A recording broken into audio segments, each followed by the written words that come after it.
of the United Launch Alliance Atlas V rocket with AEHF-5 for the United States Air Force Space and Missile Systems Center. 10 seconds in. Vehicle throttling down to 67% thrust. Engine response looks good. And the system has gone to closed loop control as expected. Engine response looks good. 25 seconds in. Where is it? Oh, there it is. I got it. Now 35 seconds. Mach 1 Atlas 5 is now supersonic.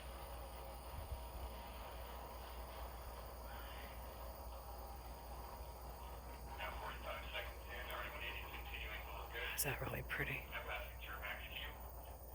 And engine throttling back up to 94% thrust. RE-180 engine operating parameters look good. Seeing good chamber pressure on all 5 SRBs. Good symmetric burn. Just passing 1 minute now into flight. RE-180 continuing to look good. Also seeing good chamber pressure across all 5 SRBs. Engine now throttling down to 75% thrust as expected. Engine response looks good. Standing by for SRB burnout shortly.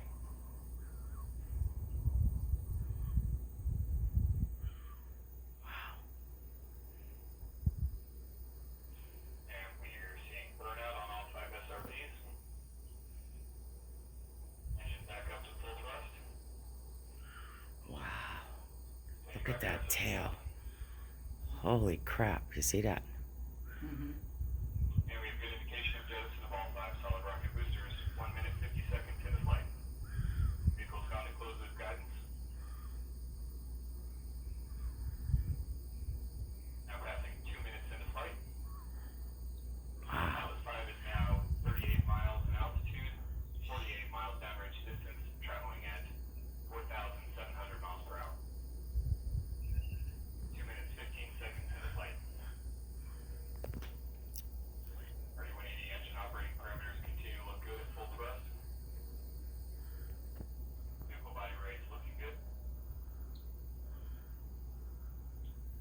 Just under 2 minutes now remaining in the boost phase of flight.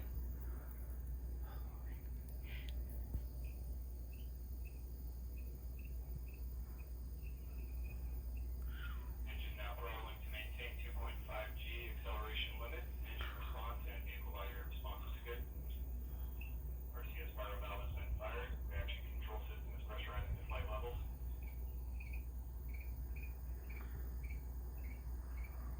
Now coming up on 3 minutes into flight. RE-180 pump speeds and injector pressures continue to look good as it's maintaining that throttle limiting. 3 minutes 10 seconds in. Vehicle body rate continue to look good.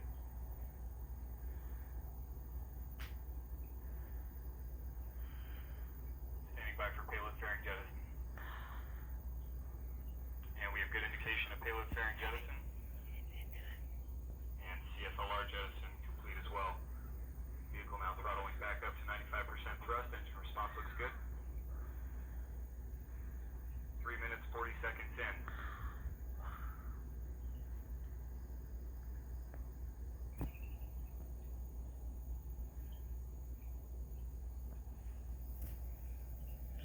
And Newton's now throttling to maintain 4.6 G acceleration limit. Engine response looks good. Now passing 4 minutes into flight, Centaur's begun the boost phase chill down sequence. RE-180 engine continues to look good as it maintains that 4.6 G throttle acceleration limit.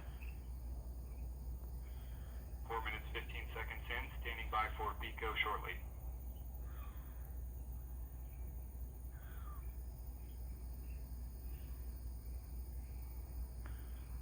And we have BECO booster engine cutoff, standing by for stage step. And we have good indication of the Atlas Centaur separation. We have pre-start on the RL-10, standing by for ignition. We have ignition and full thrust on the RL-10. Chamber pressure looks good, body rates look good. This first burn of today's mission will last approximately 7 minutes. Now at 5 minutes into flight, the Centaur miles downrange distance, traveling at 13,900 miles per hour. RL-10 chamber pressure continues to look good. Vehicle body rates also maintaining good values. 5 minutes, 20 seconds into flight. This is Atlas Mission Control at T plus 5 minutes, 30 seconds. Patrick Moore just confirmed the successful completion of the early phase of today's flight, and all systems continue to operate nominally. The mission is currently in the first of 3 Centaur engine burns. Our next event, Centaur main engine cutoff, will occur in approximately 7 minutes.